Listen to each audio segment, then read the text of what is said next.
Hello, welcome to this video. आज हम पढ़ने वाले हैं मुगल साम्राज्य के संस्थापक बाबर के बारे में।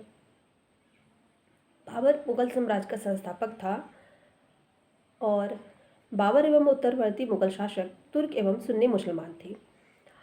बाबर ने मुगल वंश की स्थापना के साथ ही पाद पातशाही की स्थापना की थी, जिसके तहत शासक को बादशाह कहा जाता था।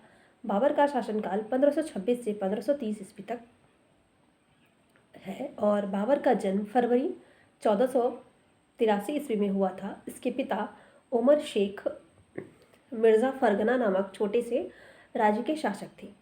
बाबर फरगना की गद्दी पर 8 जून 1494 ईस्वी को बैठा।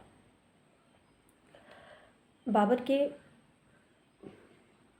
ने 1507 ईस्वी में बादशाह की उपाधि धारण की, जिसे अब तक किसी तैमूर शासक ने धारण नहीं किया था। बाबर के 4 पुत्र थे, हुमायूं, कामरान, अस्करी तथा हिंदाल।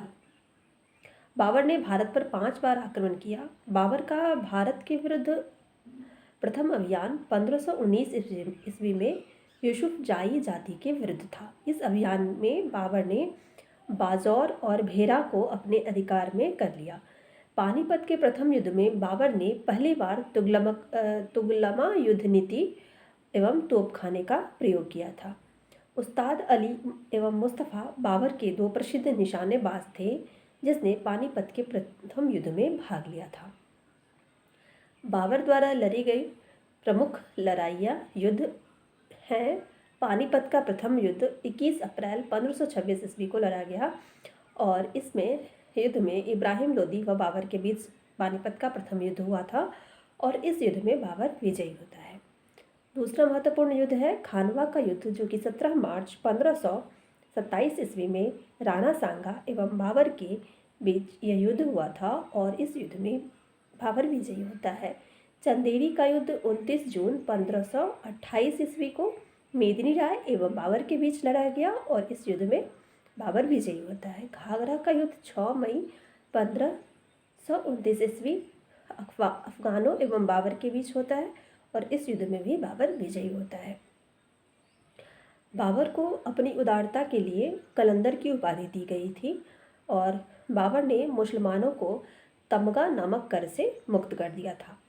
खानवा के युद्ध में बाबर ने राणा सांगा के खिलाफ जिहाद का नारा दिया और युद्ध में विजय के बाद गाजी की उपाधि धारण की।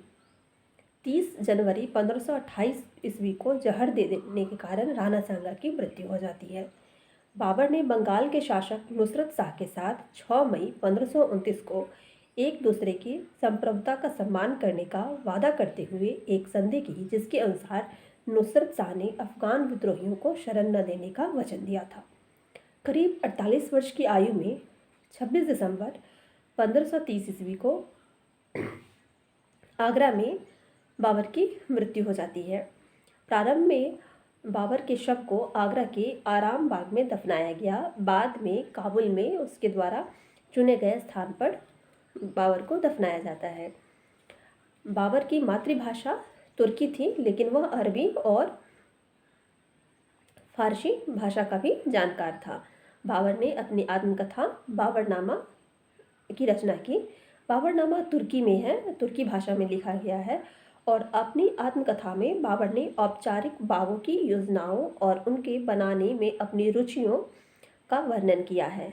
अक्सर ये बाग दीवार से घिरे होते थे तथा कृत्रिम नहरों द्वारा 4 भागों में इसे बांटा जाता था और 4 आयताकार भागों में विभाजित होने के कारण इसको 4 बाग कहा जाता था। बाबरनामा का फारसी भाषा में अनुवाद अब्दुल रहीम खान खाना ने किया है। बाबर को मुंबईयान नामक पद शैली का भी जन्मदाता माना जाता है। बाबर प्रसिद्ध नक्शबंदी सूफी ख्वाजा उबदैला अहगार का अनुयायी था और बाबर का उत्तराधिकारी हुमायूं हुआ, जिसने 1530 से 1556 ईस्वी तक शासन किया।